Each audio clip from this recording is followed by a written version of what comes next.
Delhi university के इस स्वर्णिम समारोह में उपस्थित देश के शिक्षा मंत्री श्री धर्मेंद्र प्रधान जी,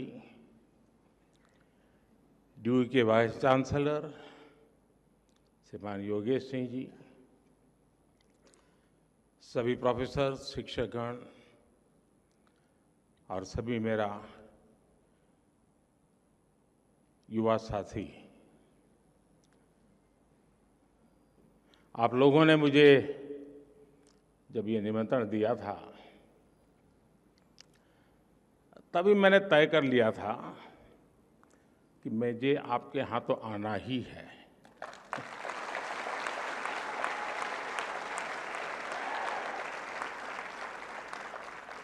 और यहाँ आना अपनों के बीच आने जैसा है।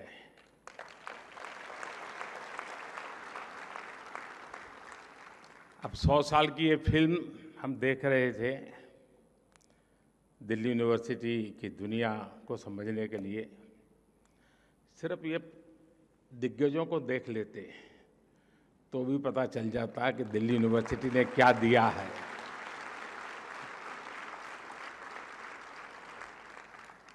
कुछ लोग मेरे सामने बैठे हैं जिनको मैं विद्यार्थी काल से जानता हूं, लेकिन अब बहुत बड़े बड़े लोग बन गए हैं।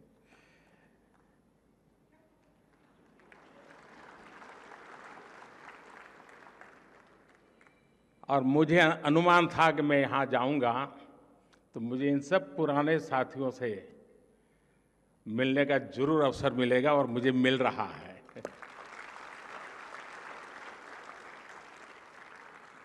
साथियों, ड्यू का कोई भी स्टूडेंट हो, कॉलेज फेस्ट चाहे अपने कॉलेज में हो या दूसरे कॉलेज में, उसके लिए सबसे इम्पोर्टेंट यही होता है कि बस किसी तरह उस फेस्ट का हिस्सा बन जाएं।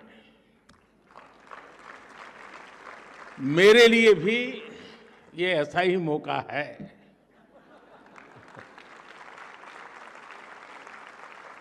मुझे खुशी है कि आज जब दिल्ली यूनिवर्सिटी के 100 साल का सेलिब्रेशन हो रहा है तो इस फेस्टिव माहौल में मुझे भी आप सबके बीच आने का अवसर मिला है।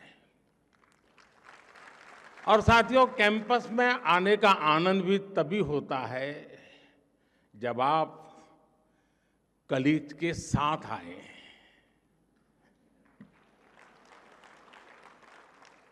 दो दोस्त चल दिए गप्पे मारते हुए, दुनिया जहान की बातें करेंगे, इजराइल से लेकर के मून तक कुछ छोड़ेंगे नहीं।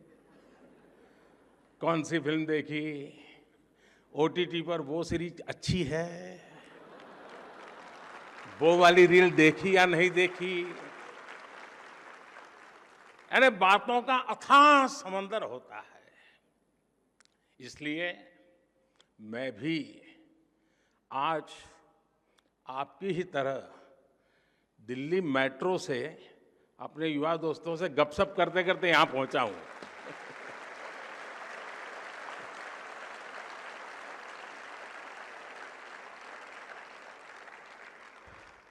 उस बातचीत में कुछ किस्से भी पता चले और कई दिलचस्प जानकारियां भी मुझे मिली। साथियों, आज का अवसर एक और वजह से बहुत खास है।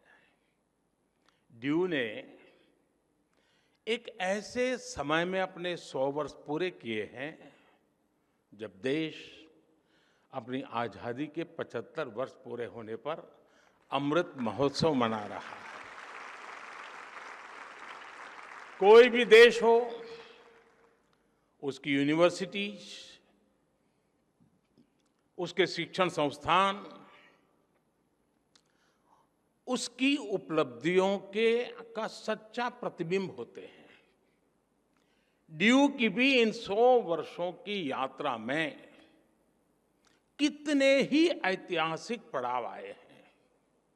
इसमें कितने प्रोफेसर्स का, कितने स्टूडेंट्स का और कितने ही दूसरे लोगों का जीवन जुड़ रहा है। एक तरह से दिल्ली यूनिवर्सिटी सिर्फ एक यूनिवर्सिटी नहीं, बल्कि एक मूवमेंट रही है।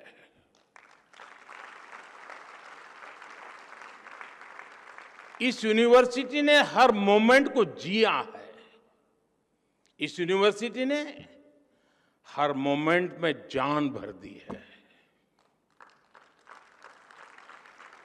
मैं इस ऐतिहासिक अवसर पर यूनिवर्सिटी के सभी प्रोफेसर्स और स्टाफ को, सभी स्टूडेंट्स और एल्यूमनाई को हृदय से बहुत बहुत बधाई देता हूं।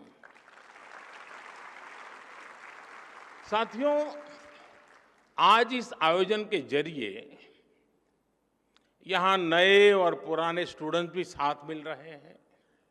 स्वाभाविक है, कुछ सदाबहार चर्चाएं भी होगी। नॉर्थ कैंपस के लोगों के लिए कमला नगर, हडसन लाइन और मुखर्जी नगर से जुड़ी यादें,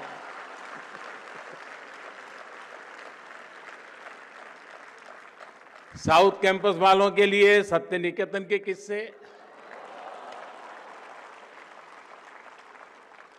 आप चाहे जिस ईयर के पास आउट हो, 2 डीयू वाले मिलकर इन पर कभी भी घंटों निकाल सकते हैं।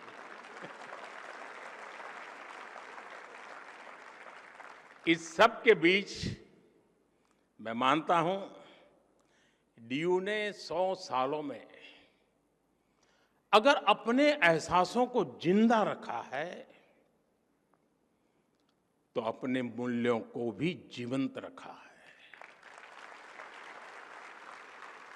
निष्ठा धृति सत्यम,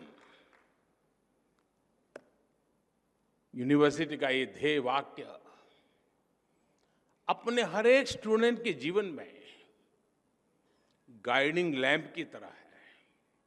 साथियों, हमारे यहां कहा जाता है, ज्ञान वानेन सुखवान, ज्ञान वानेव जीवति, ज्ञान वानेव बलवान, तस्मात् ज्ञान मयो भव। अर्थात जिसके पास ज्ञान है वही सुखी है, वही बलवान है, और वास्तव में वही जीता है जिसके पास ज्ञान है। इसलिए जब भारत के पास नालंदा जैसे विश्वविद्यालय थे, तब भारत सुख और समृद्धि के शिखर पर था। जब भारत के पास तक्षशिला जैसे संस्थान थे, तब भारत का विज्ञान विश्व को गाइड करता था। भारत की समृद्ध शिक्षा व्यवस्था भारत की समृद्धि की वाहक थी। ये वो समय था जब दुनिया की जीडीपी में बहुत बड़ा शेयर भारत का होता था। लेकिन गुलामी के सैकड़ों वर्षों के कालखंड ने हमारे शिक्षा के मंदिरों को, इन एजुकेशन सेंटर्स को तबाह कर दिया। और जब भारत का बौद्धिक प्रवाह रुका, तो भारत की ग्रोथ भी थम गई। लंबी गुलामी के बाद देश आजाद हुआ। इस दौरान आजादी के भावनात्मक ज्वार को एक मूर्त रूप देने में भारत की यूनिवर्सिटीज ने एक अहम भूमिका निभाई थी। इनके जरिए एक ऐसी युवा पीढ़ी खड़ी हुई जो उस समय के आधुनिक विश्व को ललकार सकती थी। दिल्ली यूनिवर्सिटी भी इस मूवमेंट का एक बड़ा सेंटर थी। डीयू के सभी स्टूडेंट्स, वो चाहे किसी भी कोर्स में हो, वो अपने संस्थान की इन जड़ों से जरूर परिचित होंगे। अतीत की ये समझ हमारे अस्तित्व को आकार देती है, आदर्शों को आधार देती है और भविष्य के विजन को विस्तार देती है। साथियों, कोई इंसान हो या संस्थान, जब उसके संकल्प देश के लिए होते हैं तो उसकी सफलता भी देश की सफलताओं से कदम मिलाकर चलती है। कभी डीयू में केवल 3 कॉलेज थे, आज 90 से ज्यादा कॉलेज है। कभी भारत की इकोनॉमी फ्रेजाइल के लिस्ट में थी, खस्ता हाल थी। आज भारत दुनिया की टॉप 5 इकोनॉमीज में शामिल हो चुका है।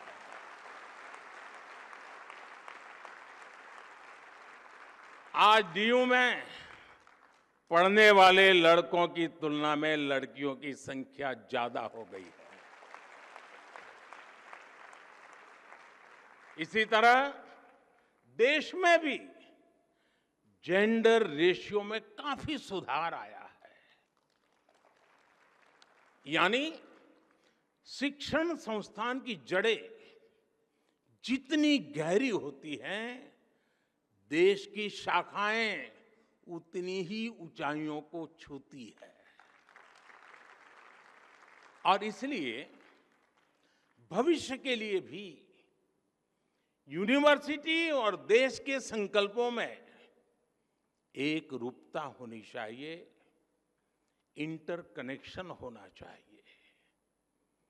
25 साल बाद जब देश अपनी आजादी के 100 साल पूरे करेगा, तब दिल्ली यूनिवर्सिटी अपनी स्थापना के 125 वर्ष मनाएगी।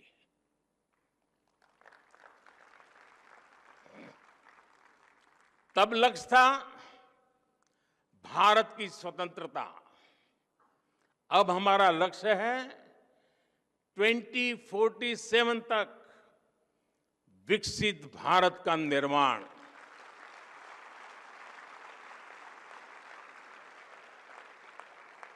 पिछली शताब्दी के तीसरे दशक ने, अगर पिछली शताब्दी के इतिहास की तरफ नजर करें तो पिछली शताब्दी के तीसरे दशक ने स्वतंत्रता संग्राम को नई गति दी थी। अब इस शताब्दी का ये तीसरा दशक भारत की विकास यात्रा को नई रफ्तार देगा।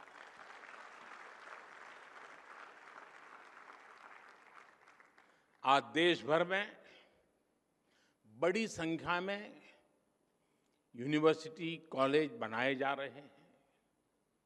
पिछले कुछ वर्षों में आईआईटी, आईआईएम, एनआईटी और एम्स जैसी संस्थाओं की संख्या में लगातार बढ़ोतरी हुई है।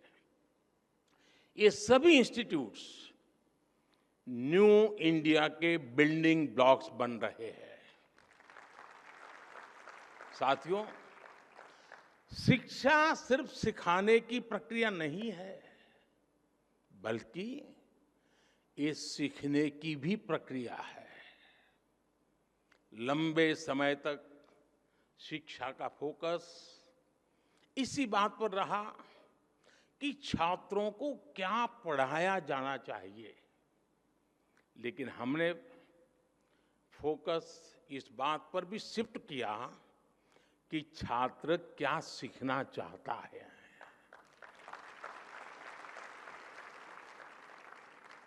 आप सभी के कलेक्टिव एफर्ट से नई राष्ट्रीय शिक्षा नीति तैयार हुई है। अब छात्रों को यह बड़ी सुविधा मिली है कि वो अपनी इच्छा से अपनी पसंद के विषयों का चुनाव कर सकते हैं। शिक्षण संस्थाओं की क्वालिटी बेहतर बनाने के लिए भी हम लगातार काम कर रहे हैं। इन इंस्टीट्यूट्स को कॉम्पिटिटिव बनाने के लिए हम नेशनल इंस्टीट्यूशनल रैंकिंग फ्रेमवर्क लेकर आए हैं।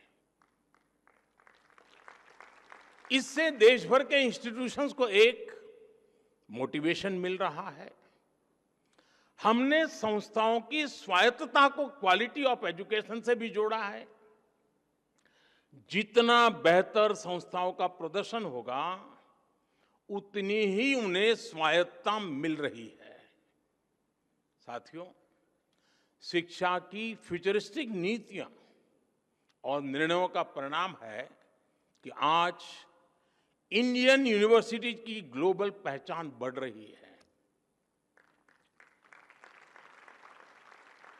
2014 में क्यूएस वर्ल्ड रैंकिंग में केवल 12 इंडियन यूनिवर्सिटीज होती थी। 2014 में 12 यूनिवर्सिटीज, लेकिन आज ये संख्या 45 हो गई है। हमारे एजुकेशन इंस्टीट्यूट्स दुनिया में अपनी अलग पहचान बना रहे हैं। हमारे संस्थान quality education, student faculty ratio और रेपुटेशन सब में तेजी से सुधार कर रही है। और साथियों, आप जानते हैं, इन सब के पीछे सबसे बड़ी गाइडिंग फोर्स कौन सी काम कर रही है?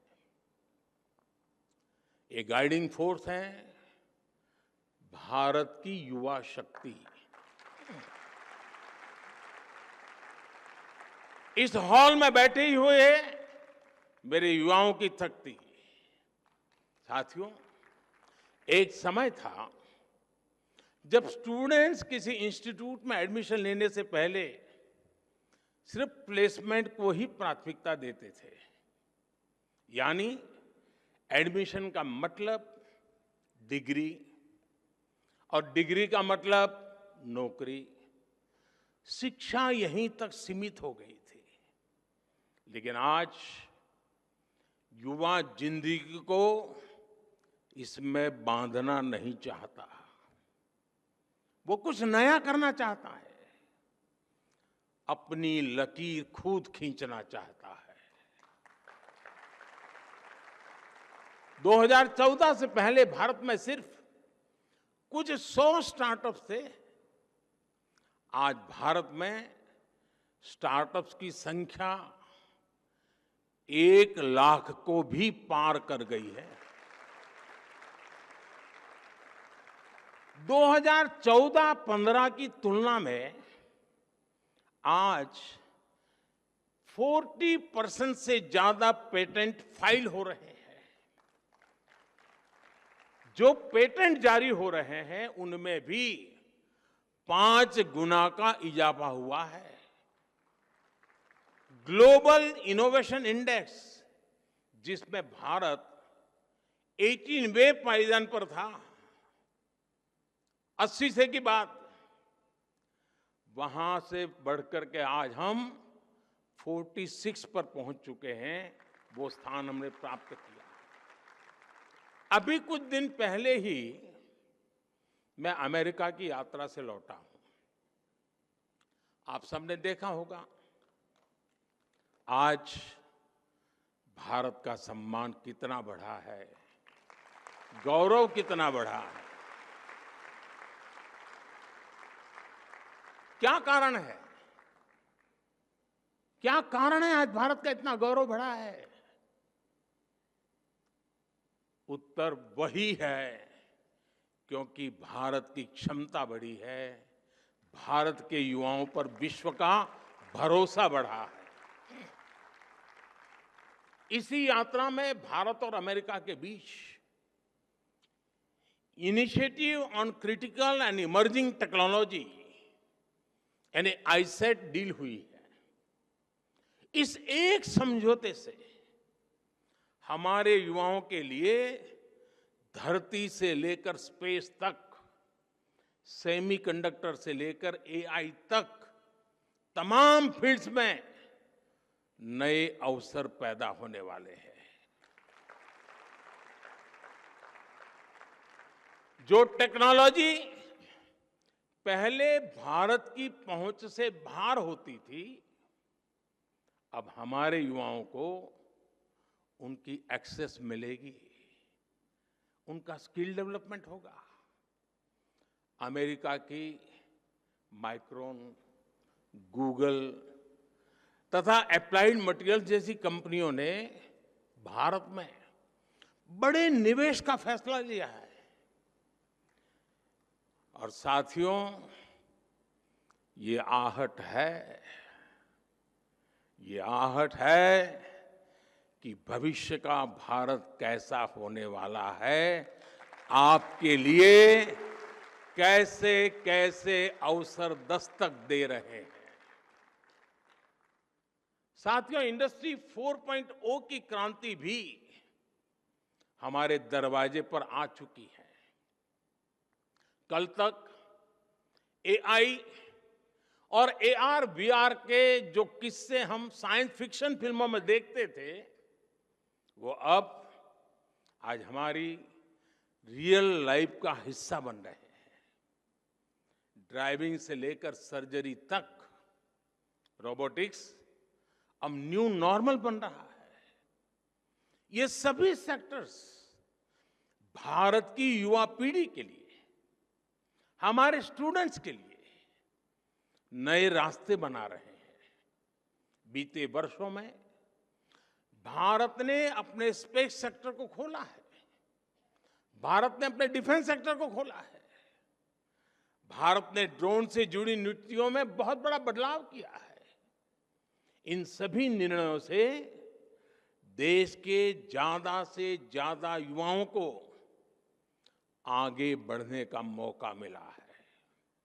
साथियों, भारत की विकास यात्रा से हजारों युवाओं को, हमारे स्टूडेंट्स का कैसे लाभ हो रहा है, इसका एक और पक्ष है। आज दुनिया के लोग भारत को, भारत की पहचान को, भारत की संस्कृति को जानना चाह रहे हैं। कोरोना के समय दुनिया का हर देश अपनी जरूरतों के लिए परेशान था, लेकिन भारत अपनी जरूरतों को पूरा करने के साथ साथ दूसरे देशों की भी मदद कर रहा था। लिहाजा विश्व में एक क्यूरियोसिटी पैदा हुई कि आखिर भारत के वो कौन से संस्कार है जो संकट में भी सेवा का संकल्प पैदा करते हैं। भारत का बढ़ता सामर्थ्य हो, भारत की G20 प्रेसिडेंसी हो, ये सभी भारत के प्रति कौतूहल बढ़ा रहे हैं। इससे हमारे जो ह्यूमैनिटीज के स्टैंडर्ड्स हैं, स्टूडेंट्स हैं, उनके लिए अनेकों नए अवसर पैदा होने वाले हैं। योग जैसा हमारा विज्ञान, हमारी संस्कृति, हमारे फेस्टिवल, हमारा लिटरेचर, हमारी हिस्ट्री, हमारा हेरिटेज, हमारी विधाएं, हमारे व्यंजन आज हर किसी की चर्चा हो रही है। हर किसी के लिए नया आकर्षण पैदा हो रहा है। इसलिए उन भारतीय युवाओं की डिमांड भी बढ़ रही है जो विश्व को भारत के बारे में बता सके, हमारी चीजों को दुनिया तक पहुंचा सके।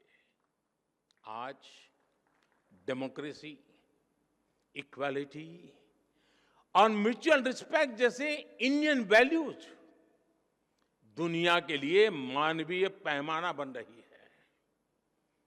गवर्नमेंट फोरम से लेकर डिप्लोमेसी तक कई क्षेत्रों में भारतीय युवाओं के लिए लगातार नए मौके बन रहे हैं। देश में हिस्ट्री, हेरिटेज और कल्चर से जुड़े क्षेत्रों ने भी युवाओं के लिए अपार संभावनाएं बना दी है। आज देश के अलग अलग राज्यों में ट्राइबल म्यूजियम्स बन रहे हैं। पीएम म्यूजियम के जरिए आजाद भारत की विकास यात्रा के दर्शन होते हैं। और आपको ये जानकर के भी अच्छा लगेगा कि दिल्ली में विश्व का सबसे बड़ा हेरिटेज म्यूजियम युगे युगीन भारत ये भी बनने जा रहा है।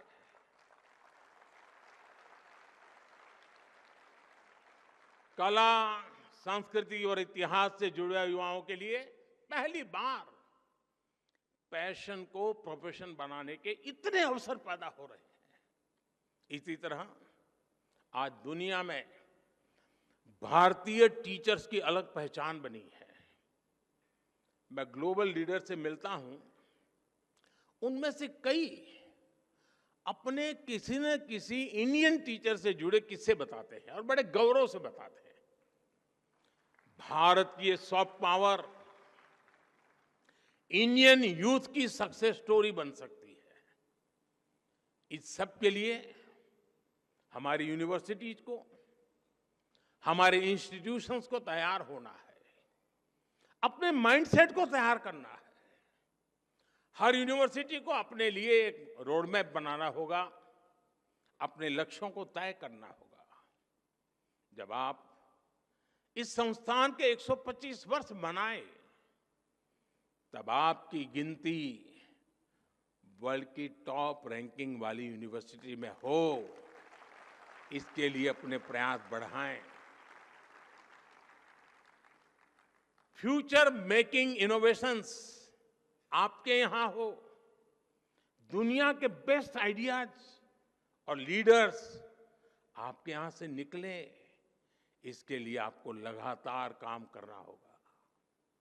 लेकिन इतने सारे बदलावों के बीच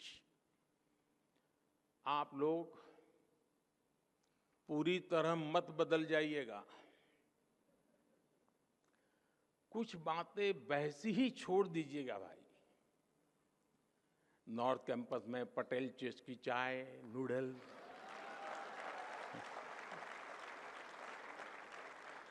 साउथ कैंपस में चाणक्य आज के मोमोज, इनका टेस्ट न बदल जाए, ये भी आपको इंश्योर करना होगा। साथियों, जब हम अपने जीवन में कोई लक्ष्य तय करते हैं तो उसके लिए पहले हमें अपने मन मस्तिष्क को तैयार करना होता है। एक राष्ट्र के मन मस्तिष्क को तैयार करने की ये जिम्मेदारी उसके एजुकेशन इंस्टीट्यूट को निभानी होती है। हमारी नई जनरेशन फ्यूचर रेडी हो, वो चैलेंजेस को एक्सेप्ट करने और फेस करने का टेम्परामेंट रखती हो। ये शिक्षा संस्थान के विजन और मिशन से ही संभव होता है। मुझे विश्वास है दिल्ली यूनिवर्सिटी अपनी इस यात्रा को आगे बढ़ाते हुए इन संकल्पों को जरूर पूरा करेगी।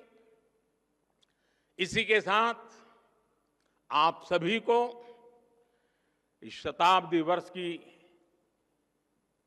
यात्रा को जिस प्रकार से आपने आगे बढ़ाया है, उसे और अधिक सामर्थ्य से और अधिक शानदार तरीके से और अधिक सपने और संकल्पों को लेकर के सिद्धि को प्राप्त करने का रास्ता बनाते हुए आगे बढ़े। सिद्धियां आपके कदम चूमती रहें, आपके सामर्थ्य से देश बढ़ता रहे। इसी कामना के साथ आप सबको बहुत बहुत शुभकामनाएं। धन्यवाद।